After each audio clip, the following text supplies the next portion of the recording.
বাচ্চাদের সরকারি প্রকল্পের আকারে প্রত্যেক মানুষের কাছে, ব্যক্তি মানুষ, পারিবারিক মানুষের কাছে পৌঁছে দিচ্ছে মমতা বন্দ্যোপাধ্যায়। তারপরে মানুষের কি প্রয়োজন হয়? সেই আদিম যুগ থেকে আজ পর্যন্ত মানুষের 5টা প্রাইমারি নিডস লাগে: খাদ্য, বস্ত্র, বাসস্থান, চিকিৎসা, শিক্ষা। এগুলো দেওয়ার পর মানুষের আর কি প্রয়োজন হয়? এরপরে মানুষের যেটা প্রয়োজন হয়, সম্মান লাগে, গুরুত্ব লাগে, ভালোবাসা লাগে, মর্যাদা লাগে। আমাদের পাড়া আমাদের সমাধান সেই মর্যাদা দেওয়ারও কর্মসূচি।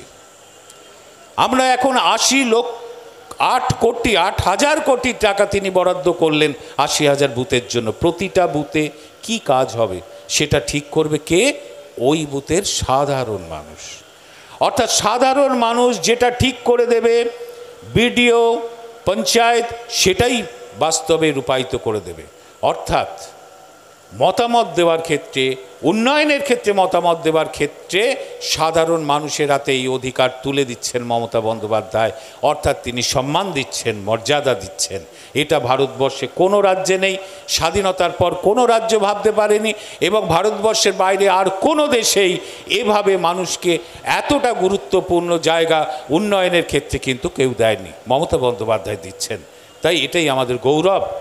এবং আমাদের এই যে কুলতলি বিধানসভা কেন্দ্রে আমরা বিভিন্ন ধর্ম সম্প্রদায়ের মানুষ থাকি, হিন্দু মুসলমান আমরা একসাথে মিলেমিশে থাকি। এটাই আমাদের পরম্পরা, এটাই আমাদের কৃষ্টি। সেটাকে মমতা বন্দ্যোপাধ্যায় ধরে রেখেছেন, সেটা ভাঙার চেষ্টা করছেন বিভিন্ন দিক থেকে। একদিকে বিজেপি একটা ধর্মীয় হিংসা ছড়ানোর চেষ্টা করছেন, আবার একটা দল তৈরি হয়েছে সিপিএমের সাথে গাঁটছাড়া বেঁধে, সেও ধর্মীয় সুড়সুড়ি দিয়ে একটা বিভাজনের পথকে তৈরি করে দিচ্ছেন।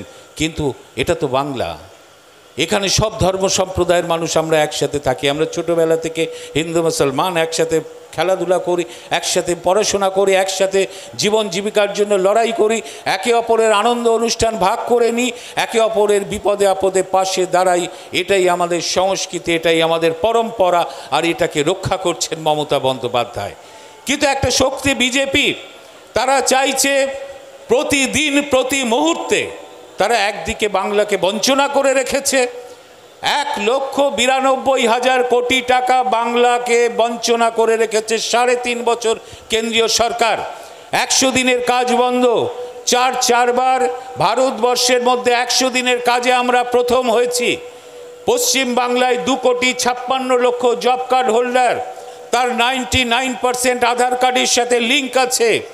যে পশ্চিমবঙ্গ 100 দিনের কাজে প্রথম হয়েছে চারবার, সেই 100 দিনের কাজ পশ্চিমবঙ্গে আজকে বন্ধ করে দিয়েছে কেন্দ্রীয় সরকার।